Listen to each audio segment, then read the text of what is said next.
Well, the new name in horror is The Wretched. And we're going to talk to the brothers, the directors behind The Wretched right now. Oh man, this is going to be quite a witch.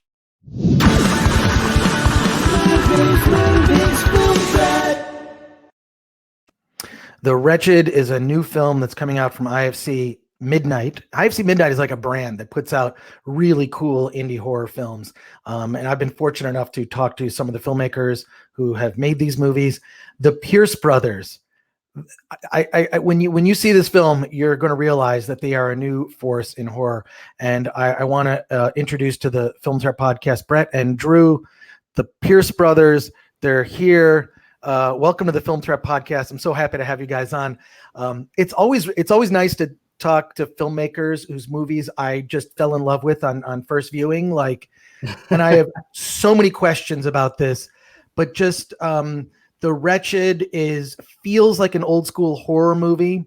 And while I believe that makeup effects artists get all the glory in horror films, and the makeup effects are amazing in it. And what I love is when you see makeup effects or things you've never seen before, but it's not just that. Everything from the musical score. I wrote the guy who did the musical score, Devin Burrows. Holy crap. Music. Best friend from second grade. Oh my God. Sound design, everything about this film. So before we get into take a deep dive into what went into the making of this film, how did this project come about? Because the last film you made was, I believe, Deadheads in 2011. So this is a long gap, right? Oh yeah. So what happened? We went broke. Yeah, as you do. Oh my God. You and every indie filmmaker that I talk to, it really is a bit depressing how indie filmmakers get treated in this industry. But what was that journey from Deadheads to The Wretched? Yeah, well, we had completed Deadheads and we did actually pretty well with it, got distribution and did the whole thing. But we made the cardinal mistake every indie filmmaker does, is we didn't pay ourselves a cent to produce it. Well, I've done that. You don't pay yourself. You're like, no, I'm going to pay everybody else but me. Yeah, exactly. Yeah. Every penny is on screen. Yeah. So we had to go back and basically like lick our heels. We had a bunch of money saved prior to making Deadheads, and afterwards, after like the year and a half sort of post process, we were so broke and in debt that we had to go back and get real jobs again. Yeah. I'm a storyboard artist. I used to work on Futurama. My background's in animation. Oh, wow. So I went back and started working sort of as a storyboard artist for like big budget, Hollywood features and commercials. I went back working as a PA on independent movies. But it was just being broke and just really like going like, man, we really want to make another movie. And we finally dug out of debt enough to say like, hey, we kind of got good jobs now. But we also kind of realized we got good jobs. If we keep doing this, we're just going to keep working these jobs. So it's time to quit our jobs and go broke again. Yeah. Yeah. So that is the real thing when you're working at a job in the industry. It's sort of those golden handcuffs, right? It's like, making good money. Do I really want to I don't know, take a risk? But I don't know. There's something in every indie filmmaker I know. Dan Mervish comes to mind. His whole life is just sort of Dan Mervish, who was one of the founders of Slamdance, who's made a lot of indie films. His just whole existence is just, I'm making the next project. I kind of feel like that's how I've had my one foot in where I've gotten hired from people, but then also it's like I just pour this money pit. Film Threat has been my money pit since the 90s. It's a great money pit. Yeah, but this film is at such. I actually don't know what your budget is. I don't know if you want to reveal any of that, but I mean, this looks like it was made multi-millions of dollars. I mean, it just from the cast to there's a really just every level that you could judge a film on its production value, the locations, the effects, the makeup effects. Michigan, baby. That's what I mean. We always go home to shoot our movies. Yeah. So I'm originally from Royal Oak, Michigan. I went. Oh my God, are you? Yeah. No. Well, Thomas Video. What's that? Wait, did I know you at Thomas Video? I worked there after Oh my God. 7 years. No. You probably heard stories about what an asshole I was. Oh, I did. Gary Reichel loved you. No. Oh my God. Well, by love me, was he still taking the hammer and like hitting the floor and Oh yeah. crazy? God, crazy. That working there is like, I look back at like the stories of like working there. That could be a TV show or a documentary unto itself. Like, I just love the fact. A quick Thomas Video story. This is only for you guys, not for anyone else. One of the weirdest things, I lied about my age to work there. I worked there. I was 16 because they had porn. They wouldn't hire anyone under 18. But I said, yeah, I'm 18. They finally found out, and they didn't care because they had porn in the back. And I worked there from the time I was 16 through high school and beginning of college. And I worked with a guy named Paul Zimmerman. The first year I knew him, I thought his name was Herb because he lied to me. This is like a Michigan. It's definitely a Michigan thing to play jokes on people. But one of the most satisfying, weirdest things was my asshole gym teacher from Kimball High School returned a porn video there. And we used to have this thing. The interesting thing was porn videos never were returned rewound. Oh right? No, that was the thing. Yeah, you could kind of like see 8 of them, and none of them would be rewound. None rewound. Yeah. You always would see the moment that the person was done with the video. Yes, which was odd. But my high school gym teacher returned a videotape, and it was master-slave relationship, and it basically solidified a lot. Great. We could do a whole podcast just about working at Thomas Video, which was. It's a legendary. I heard that when it closed, that Quentin Tarantino actually came out to buy tapes. Is that true? He did. Yeah, he scooped up a bunch of stuff and picked up all the laser discs. Yeah. Did he? Yeah, a ton of them. Yeah. I still have my Japanese laser disc of Dune. Oh man, not getting rid of that. But back to the film. Yeah. Clearly, both of you are cinephiles. I think working at a video store, that's an education in film. Quentin Tarantino being probably the most prominent example. But the care that you guys took, I mean, I have so many notes here. I have notes, people. I have notes that I took after I watched this film. I was so blown away. The sound design, the fact that like, I'm not a big fan of spiritual horror that involves a spirit world, but what you did is the exact thing that I always complain about. You have to have rules. Yeah. And there are these amazing rules, and everything pays off. There's not a wasted shot. There's not a wasted scene. There's not a wasted line of dialogue. There's a world that's created. You don't depend too much on like cell phones. I mean, cell phones, it's set modern day and cell phones are in it, but they're not a big part of everyone's life. And I love that.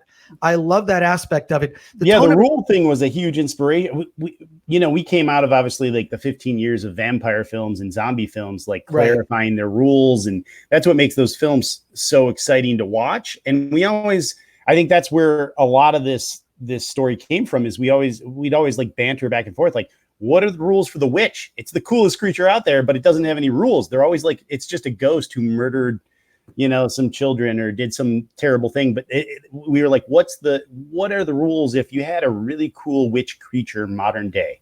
What kind of cool rules could we apply that would feel unique and specific? That's what we got excited about. Well, see, that's the thing is like everybody knows the rules of zombie movies. I mean, George Romero basically set the template in 1968 with the original, right? Like, you get bit by all those rules, and everyone kind of took those, Walking Dead, whatever, and you have created these rules, and there are a couple of them that are so cool that pay off. One in particular involving an ear. I don't want to say it was so subtle, and I was like, oh no. You can kind of, there's certain things that play out. I don't want to ruin a lot about this film. I just want to say, I do want to ask though, is there such a thing as Wikipedia? No. You guys made that? We just thought that was such a funny gag. That was in there from the very first draft of the script. It came from looking for information about like actual witch mythology and finding all these hokey ass looking pages that looked like that we were just like, hey man, let's just call it Wikipedia. That was one of the most fun things for us to design in the movie, is just like, what would the website, we wanted the old fashioned like cheapo blog, like somebody running out of their basement, like Wikipedia site. It definitely looked like a website from the 90s, but God, I'm sure someone has Wikipedia.com. Do they? We should have made it the website for the movie. Yeah. Right. Somebody's got Wikipedia, so we changed it to Wikipedia. Wikipedia. Yeah. But what I love about this is if you've taken like witches have been in films. I mean, there's that the Robert Eggers film, The Witch, right? Yeah. Or a friend of mine calls it the Vavitch because of the way the double VW thing. Yeah. But there aren't any real. Even he doesn't really define the rules, right? But But you guys define these. That you create these rules that I kind of feel like you're angling for a franchise. Am I? And I don't mean that in a bad way. I mean, like, but they made like all the Evil Dead movies. I mean, why not? Yeah. It's interesting how Michigan really has a history of indie filmmakers that come from horror that are successful. I don't know what I think it's part of it. I think has to do with weather and being in the suburbs, and it's in the blood. It's in the water. And, it is in the blood. Yeah. Our dad did the effects for Evil Dead. Yeah, for the first one. You're kidding? Oh my God! Yeah, wow. Bruce Campbell was always like our weird uncle. We'd like see him every so often, every year. They make fun of us for not getting our shit together and making a movie. So. Did it, and it looks such because I see a lot of the stuff that IFC Midnight turns out, and I really want to talk to you about. They just have such great taste in terms of picking this. But I've never seen a movie on this scale. I mean, to me, and this is a studio movie. This is a movie that could be released by a major studio. I think IFC Midnight should feel lucky that they actually got it. The scale of it, parts of it, just because of the setting that felt a little like the parts of Jaws that are not horror, right? Like, yeah. And that was something we were excited about. We wanted one of the trends in horror too was just that you start a movie and it's dripping with like this creep factor, and we're obviously huge Jaws fans too, but we like the idea of like setting this story with this idyllic, beautiful like vacation town kind of vibe to make it a little bit more accessible to people that aren't even like obsessive horror fans, that they can like watch and get comfortable with the characters a little bit and be like, oh, I'd love to go on. But it's actually it's scarier when you say, hey, isn't this a beautiful, wonderful place? But what happens when the sun goes down and it gets dark and something creepy from the woods comes in from the woods and comes into your house? That's so much creepier because you got a place to go. You feel comfortable. You love this place. And then you're like, oh, this place is dangerous. So that was the thinking behind it. And honestly, the marina was Drew went home to visit his in-laws. They teach sailing school at that marina. So we're like, let's set half the movie at this production design. It's picturesque. Where is that? Is that Port? It felt like Port Huron. I don't know if it is Northport. It's above Traverse City. It's about 20 minutes, 30-minute drive north. So we were in the middle of nowhere with our crew. That's a good thing. I mean, you really there was just so much great world building, and should not be underestimated the number of characters that you juggled, both minor and major, and they all have standout, like the girl with the soccer socks. I mean, that. Mallory. That's the kind of attention to detail that I think a lot of, beginning filmmakers don't do. And I just need to compliment you on all of that. So how did you get from doing Deadheads to getting the money together for this? Because this looks like, I mean, just knowing what movies cost and whatnot, it looked like it cost about 10 million or more. Not even close. Really? Everything is on screen. It was definitely a process. It was definitely a process to put together. Brett and I have my background in animation and design. So we basically we subscribe to the old Evil Dead, Sam Raimi mentality, like just go find a bunch of rich people and pitch them your exciting idea.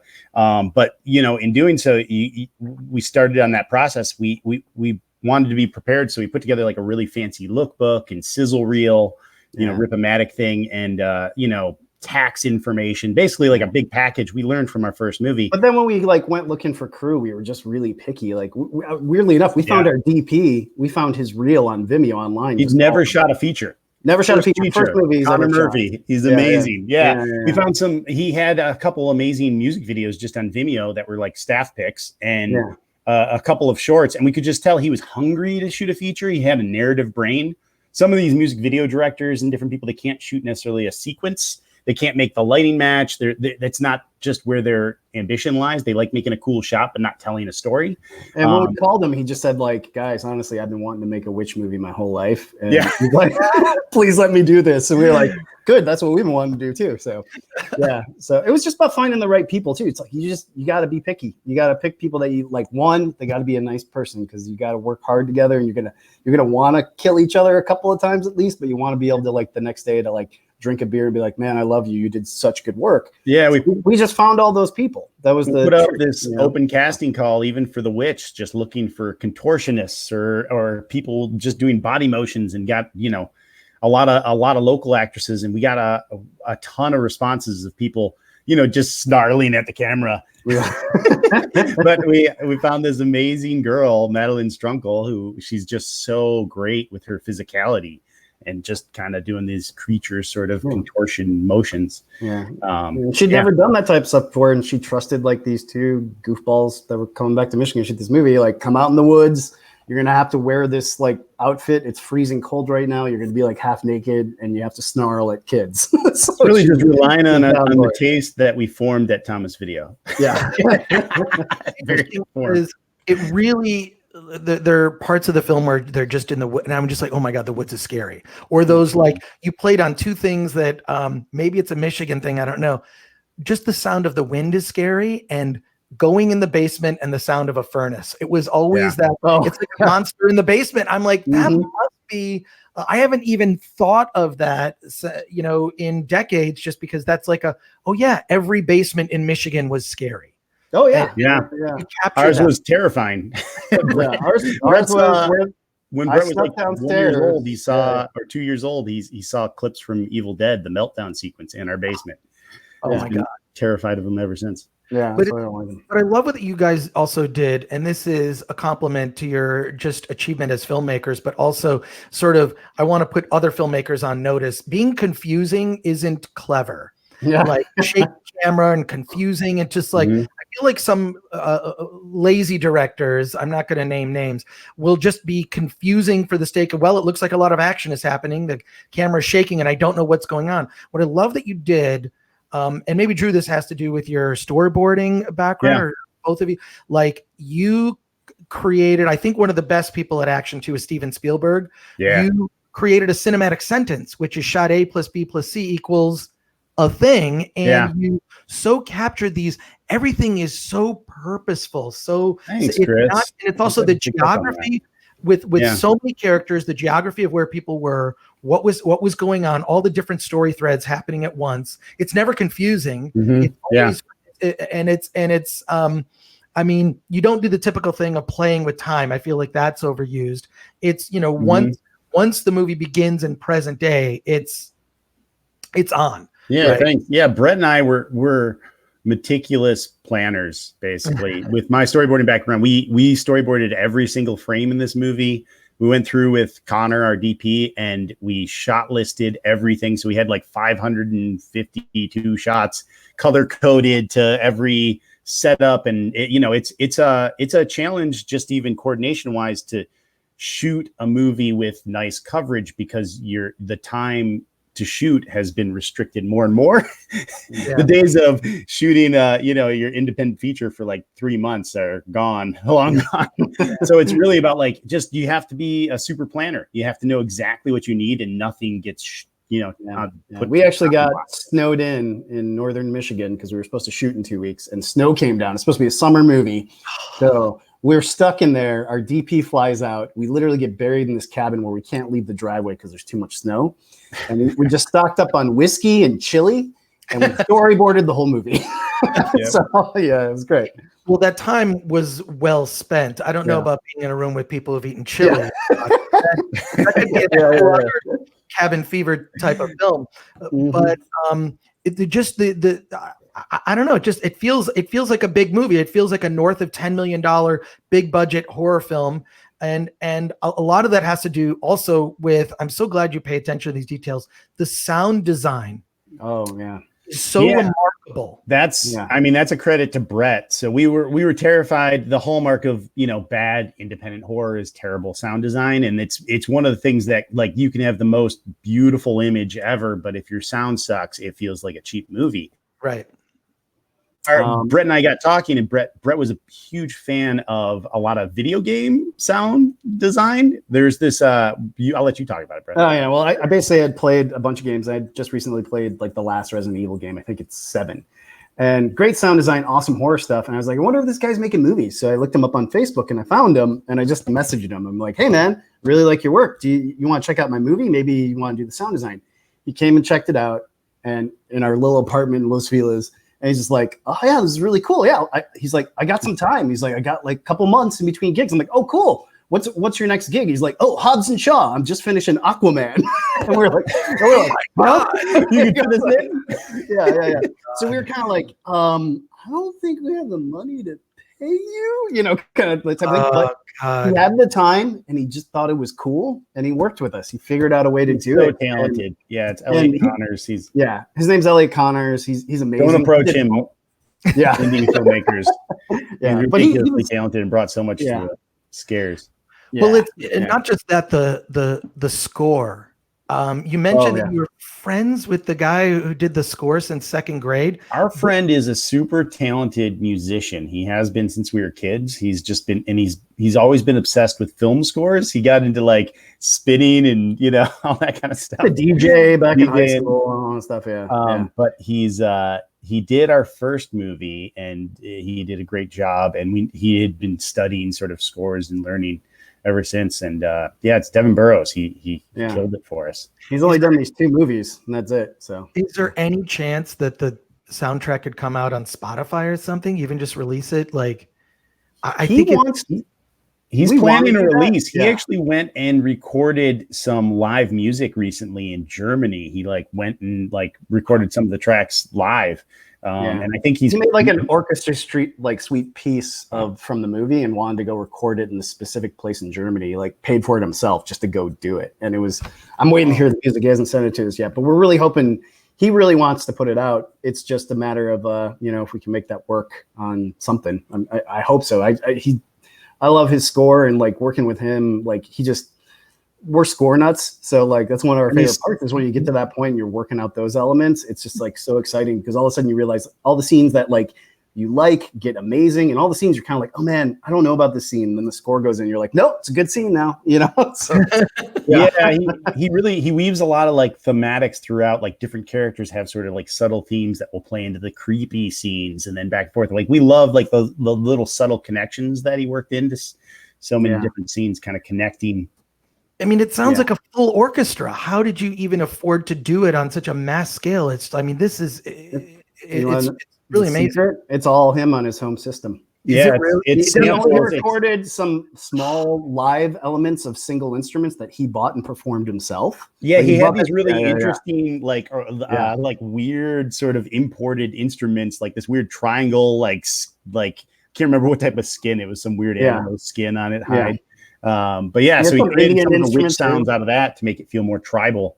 Most of it's on his home system. He upgraded all of his samples, so it's like top level, and there's a lot of little tweaks between him, and even Elliot Connors helped like tweak his sound a little bit just to sort of plus it. So it just there's a lot of tricks, I guess, to make things feel less like samples. I just as a soundtrack nerd, I just really appreciated it. Like my collection, or at least when we used to have physical media. 90% of my physical collection CDs were all movie soundtracks. That's all. Me too. That was it. That was the, So I just with that stuff too. I really want to get to now. What is it like directing as brothers? There are famous brother teams, but I'm always curious about a directing team, 2 directors. It's half the work. Is it easier? Is it? No. I mean, like, or do you divide and conquer with like, Brett being, good at this thing and Drew being good at this thing? There's definitely some of that, but we have by the time we're shooting, we have the same brain, because we've meticulously gone through every aspect of the movie. So you can kind of ask either one of us a question, and it's probably something we've discussed 12 times already. So we can kind of, regurgitate what the answer is. But there's definitely a difference in skill sets. first and foremost, Brett is a morning person and I'm a night person, which is really useful when you're shooting a horror movie. Yeah. Because sometimes you're shooting all through the night and then into the mornings, and I'll be hitting my stride at like 5 a.m. and I'm like, oh yeah, this is great. Let's keep going here. We got this shot. And Brett's mind just shuts down. And then my mind is gone by like 8, 9 a.m. I don't function till 1 p.m. 2 p.m. Yeah. So just in that aspect, but we also just, I think creatively, we have very different sort of approaches to screenwriting and to blocking and to the way we work with actors. There's we just, it's great. Yeah. Like, But, I think we complement each other really Drew well. said, as soon as we get to where we're going, it's like we've talked about it so much, and we spend so much time like cutting the script down, like just make it lean and work as good as we possibly can. So like, there's not much else to talk about once you like start shooting, because we both kind of know what it is. And then every day before we shoot, we would get together about an hour and a half before everybody else shows up to set, and we'd review the shot list, see, and last minute, like, do we want to change anything? Is this like not work? After shooting these last couple of days, I think I like what this guy's doing with this character a little bit differently. Let's alter it to fit that a little bit better. So we like powwow for about an hour and a half before everybody shows up. And then everybody magically thinks like, you guys got it all figured out. But it's like, just because we've talked about it too much, and everybody, his wife and my girlfriend hate both of us because all we do is talk about how we're going to make this movie. Well, they have to see that the results are so amazing. And let's talk about that cast. Yeah. An amazing The cast. baby. Yeah. That's my baby. Wow. Oh my God. Okay. So tell me about how you put this cast together. And there's just, I can always tell, first of all, they must all be SAG actors. I'm just going to guess, because they're all. They are. Yeah. Yeah. But it's the thing that, like, it's the two things I tell beginning filmmakers is it's all about casting and production value, which production value is your setting, whatever that is. So how did you pull together this cast in Michigan? Yeah, we found most everybody. We live in LA now. We found most of them out here. We hired a casting director, and we did a bunch of casting calls out here. Mm-hmm. But Drew and I were so terrified about not finding the right people, and the casting director thought it was weird, but we went to every casting call. So we saw hundreds of people, and we watched everybody. And we went through each scene with everybody 2 or 3 times, and we just kept on narrowing it down. And, in some cases, you would get kind of pushed from other people in the production, like, hey, that person's sort of a name because they're on this show. Maybe you should cast them. But Drew and I were just like, no, we're just looking for the right people. We're just looking. Yeah, we really stuck with our gut, because at the end of the day, even the biggest name, at our level, wouldn't really be that punchy. Like, making the story work and the performance sort of specific and work for the characters was so much. That's the special effect for us. So we just kept we would get into these debates sometimes, like, should we consider this? But we kind of went with people that we just felt were. Anytime you start thinking about that, like the aspect of like, how is this? If we do this, is this going to mean better for like distribution or money? That it just never works. It never works the way you think. It's like, just pick what's going to make a good movie. Because honestly, if you're gonna win people over, it's because they like the movie, not just because X person is in it.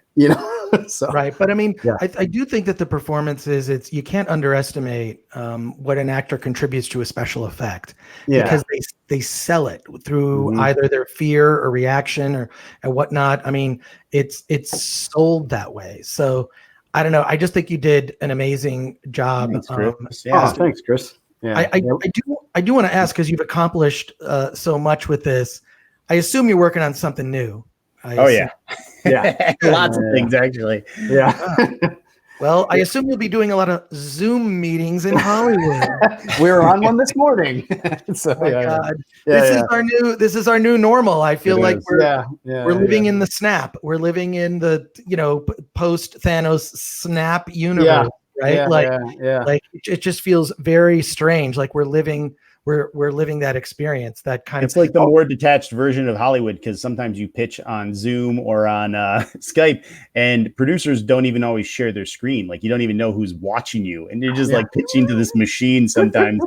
But there's a lot of projects we've been pitching on that we're really excited about right now. Yeah. And we got a couple of our own things that we really want to do. So it's the same thing. You just gotta our perspective is, if one of these ones through Hollywood doesn't work out, it's okay. We'll make one work out ourselves, because we'll always learn how to produce ourselves. Yeah. See, that is the thing. I've been hired for jobs, but I always tell people that like, well, I want to do this. Well, I'm like, just hire yourself. Yeah. Just hire yourself. It's got to be in some way. Indie filmmakers are entrepreneurial. Mm-hmm. You know, you have to have that kind of brain, right? Yeah. I got to ask you this question. I like to ask a lot of filmmakers this question. You have a very close friend that's about to make their first indie feature. What is the one thing that they need to know?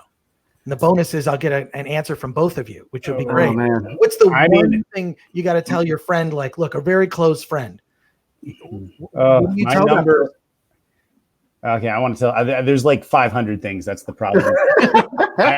I feel like fight for this is just Brett's sick hearing me say this, but you have to fight for as many days as you can get because there's sort of this arms race for days when you're an indie feature. Everybody's trying to shoot a feature for less days, like under 12, under 15 days.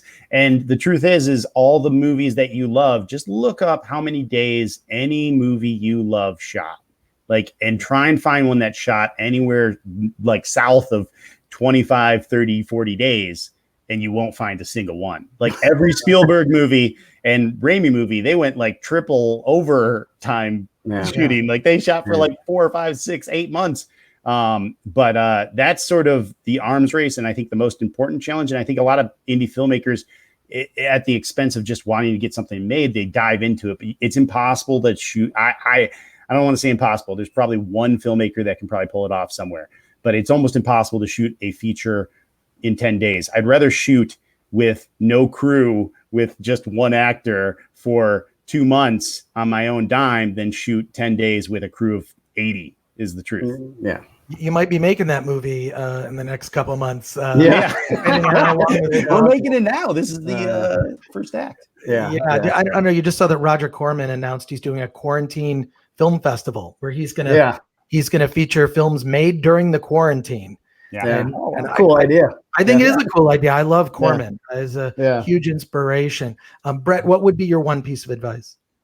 I think my biggest piece of advice is like, if there's something you don't know about, figure it out. And this mostly applies to like, number one thing you gotta do is make the best movie you possibly can make, and don't ever give up and let somebody like convince you that you should do something else and not do a good job because you don't have this or whatever. Just figure out how to make it one. But your fight doesn't end after you make the movie. Distribution and the festival run and all that other stuff is just as important in getting people to see your movie. So it's a whole nother battle, and educate yourself about it as much as possible and treat it just as like, put as much effort into it as you did making the movie, because it's the same fight. It's one long fight. It doesn't end with like the end of the shoot or even the end of the edit and the finish of post-production. It's a whole nother battle. So. Well, I just the film is amazing. It's out May 1st from IFC Midnight. The Wretched. You just got to see this. If you like really great horror that has like an intense tone, like from the beginning, you're just sucked in from the very beginning. And I can't tell you how much I appreciate. See, this is the thing. It's like takes 10 years, right? This explains everything you said, right? It's just like, that's why it takes 10 years. To make a film like that. But I wish you guys all the success. I hope this definitely takes you to the next level. I mean, right? I mean, we hope so. That's what we're aiming for. But at the same time, we keep our head straight. We just go like, we know how to make things, so don't stop making things, even if other people try to stop you. So it's hopefully it gets us to the next level. We would love that, but it's like it's just deep down we always know like the one thing we can always rely on is we want to make a movie. So just keep relying on that. Right. Yeah. Well, where do people find the Pierce brothers? Where can they find you guys? I'm Jack Star Grundy on Instagram. I'm at Drew Draw. Yeah. On Instagram, but then we have the Wretched movie at the Wretched movie? Oh no, it's wretchedmovie.com has all the stuff about where you can see the Wretched rendering. It's actually going to play in drive-ins too, so you can find out what drive-ins. Okay, drive-ins are open in California. Yes. It's the best social distancing way to see. I know. They deliver the food to your car. The concessions aren't open. It's families quarantined together watching a movie the old-fashioned way. Yeah. Great. Well, Yeah. I want to thank you guys. We are Film Threat on everything. If you want to support the podcast and what we're doing here on YouTube, just go to soundcloud.com/film threat, or just look up Film Threat on everything, filmthreat.com. The Pierce brothers, we're going to be hearing more from you guys, and I cannot thank you enough for doing the Film Threat podcast. And, Thanks, Chris. here's our clever animated outro. Okay. Thank you guys. Take care. Thanks, Chris.